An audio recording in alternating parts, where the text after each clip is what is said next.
Hey everybody, it's Eric here with Steel Wheels, and I'm at the NAMM show, Summer NAMM in Nashville, Music City, and I'm here with Marcus. Oh, I already messed up your last name, Bretta. And we are here with how do you pronounce the name? Richelieu?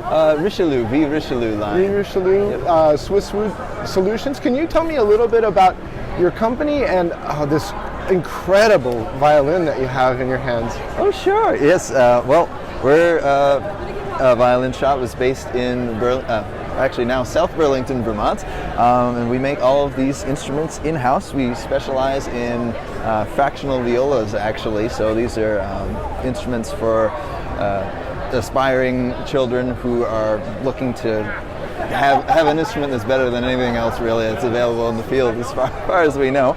But we also make absolutely wonderful full-size violins and full-scale violas, I should say, 16-inch, 15-inch. So, I noticed the fretboard, and maybe we should start at the fretboard. There's a lot of other details to the violin that I was informed about, but maybe we could start on the fretboard. There's some really neat things about that fretboard. You're not working with an ebony fretboard. Can you tell me about why that is? Yes, actually. So the material that we're using is a material called Sonawood by this company, Swiss Wood Solutions, that is in where are they at? In Switzerland. Makes sense. And they offer this unique product where they're using woods like spruce and maple, and they're actually working on beech. It's a densified form where they basically take that wood and put it under pressure and heat in order to match the density of ebony, and some of the tonal properties of ebony actually exceed them in some ways. So it sounds a lot like torrefaction. It is a lot like torrefaction. I believe they used the torrefaction in their process in order to kind of help this along as a way of kind of reducing the damping that is naturally in the wood, allowing it to resonate more and provide a longer signal to the rest of the body. But also that's part of what keeps it stable. It kind of cements their pressure factor into... So it makes the spruce a much harder wood. It makes the spruce a much harder wood, and it makes it much more stable, which is why we're actually able to use it on our instruments with great success. I love, even the working properties of the material is fantastic. So yeah, I love it, and it helps the sound out quite a bit.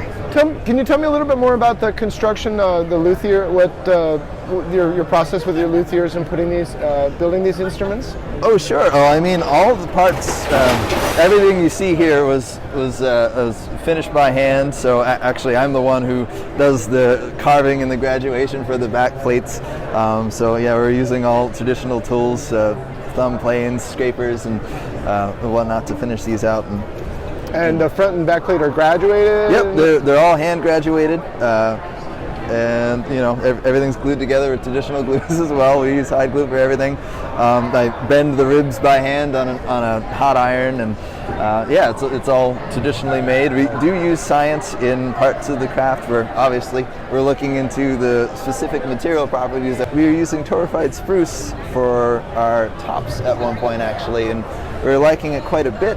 But the company we were getting it from actually stopped producing it, so it's part of the reason why I haven't been using it lately. But I love the material, and even on my own instruments, I would be using torrefied wood for myriad of reasons. Just getting rid of the gunk. It's in there. It was really a stunning looking instrument. So if people want to find out more about can you say the name again? Richelieu. Richelieu. How do they? Where do they go? Yeah, we have actually two websites: VermontViolins.com, and we have a website for the Richelieu. I believe that's just it's actually a new website. It's Richelieu.com as well, so you can check out either of those spots. And yeah, there's plenty of information about our instruments available out there. So it's a stunning instrument. Just seeing the wood grain on the fretboard, really cool. Like yeah. And I obviously, not typical. Well, and you went through the reason why it really wasn't used a whole lot before, right? They didn't have a technology.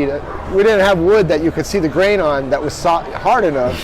Yeah, exactly. That you'd want to use for a fretboard. Yeah, and they as I said, they're making them out of other kinds of woods as well. So this is their version of Sonawood they actually make from walnut.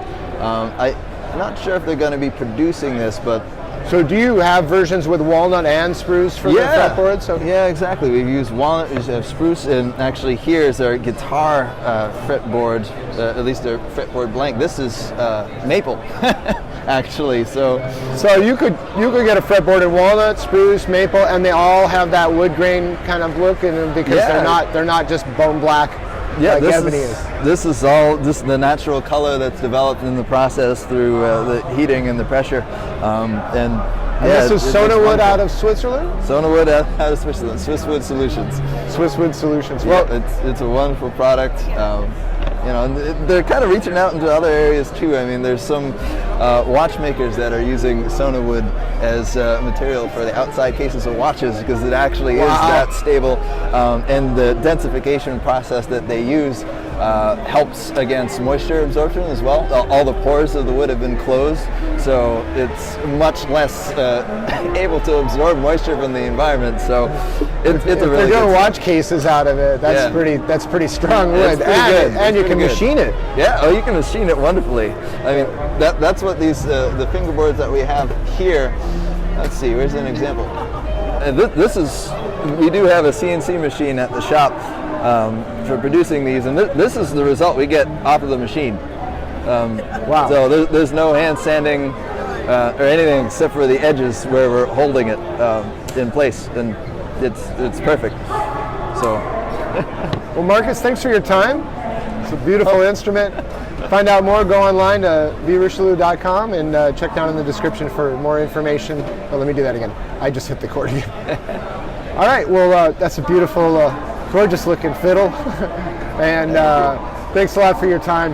If you want to find out more about how to get your hands on one of these beautiful instruments, or find out more about the process that goes into building them, go to vrichelieu.com and check them out. All right, thanks a lot. Thanks, Marcus. Thank you.